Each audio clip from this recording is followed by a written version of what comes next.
Hi everyone, Hi. and welcome to another special Gladsley review. So we've been rifling through the horror films recently for October month, Halloween, and we came across a film that neither of us had actually even seen before, believe it or not. It was the 1960s film Psycho. Yes, that horror classic, and we've never really seen it. I've seen the sequels, but never actually sat down and watched this black and white classic. So, if you don't know, it stars Janet Leigh as Marion, who has stolen some money and is trying to make a clean getaway. She ends up going into this deserted motel, the Bates Motel, where she gets a horrible demise in probably one of the most iconic cinema moments in movie history, really. The beep, beep, beep, beep. As we said earlier, we have never seen this movie before now, and straight away the score, the music, and just the introduction into this film was so memorable, so eerie. Yeah, it was dreadful music. Like, you could feel it in your heart. You was like, oh my God, something really bad's going to happen. It sounds so crazy and scary. And yeah, you just felt on edge already at the beginning. It was only the credits. Yeah, exactly. Like, You only very tense though, yeah. really good. Fun fact for you, Alfred Hitchcock didn't want any latecomers arriving in cinema for this movie. He was worried that people were going to miss the star attraction, which was Janet Leigh. But for me, I wouldn't want anyone to be late for this one, especially with that iconic beginning music. Yeah, but apparently it worked. There was queues of people waiting to see the film. People were happy to do that. It's just such an unusual request, but hey. Definitely works.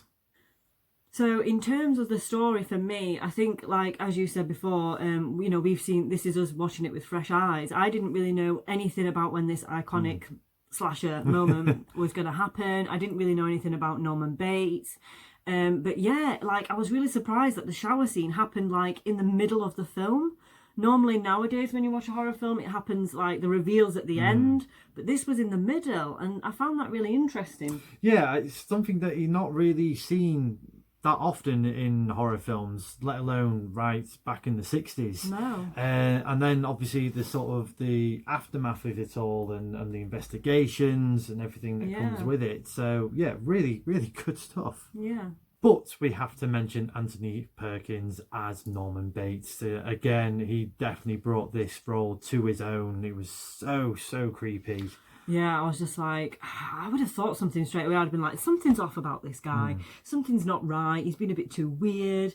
But yeah, she had this really long conversation with him as well, where she was so chilled out and relaxed and, learning a bit about his hobbies and weird stuff that he does. And I thought, whoa, you don't know what's coming, girl. Absolutely. I like the bit where obviously the private eye turns up, and straight away he was okay. He was quite pally. And then when he was starting to sort of delve feedback a bit deeper.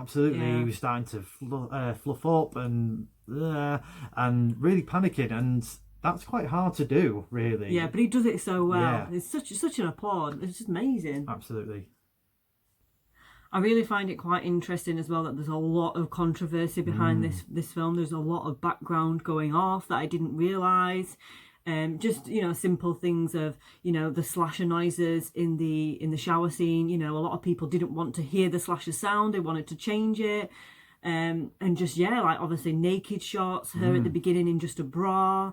I think a lot of things surprised some people back then in the day, and it wasn't something they were used to seeing. Yeah, it was very taboos. Quite a few taboos in this. Again, with Norman being revealed as mother, it was only just like one shot where really, probably now, if there was, again, doing another remake of it or anything like that, you would probably see him in a lot more scenes. But for me, kind of there's that less is more. You definitely want it, but I can see why it was only just done as one shot, and quite a quick shot, really, as well. Yeah, it was. Quickly to rip the dress and the wig off, because again, just full of taboos. Yeah. This is a must-watch movie, not just for the Halloween horror season, but just to make time and watch this film. It is definitely one of the greatest of all times. I give it a solid 8. It's a fantastic movie. So much suspense, so much eeriness and drama, and fantastic acting, scoring, direction, you name it, it's got it. It's a must watch. I'm going to give it a 7.5 out of 10. You've pretty much said everything that I wanted to say. Sorry. I like how this film's just probably opened the door for horror and for many ways it can go, and it's helped a lot of things for movie wise and everything that we probably watch now. I'm really glad that I watched it. I'm really annoyed with myself that I haven't watched it sooner. Naughty. But yeah, it just goes to show that, you know, even the old ones are just as good as the new ones these days, and I think everyone will be thoroughly entertained by it and scared. But what do you guys think of Psycho, which is now 60 years old? Can you believe it? Wow. Let us know in the comments. Also, this film was the founding blocks of slasher movies. So what is your favourite slasher movie? And also, what is your favourite Alfred Hitchcock movie? Yeah, thanks very much for watching, guys. Please like, share or subscribe.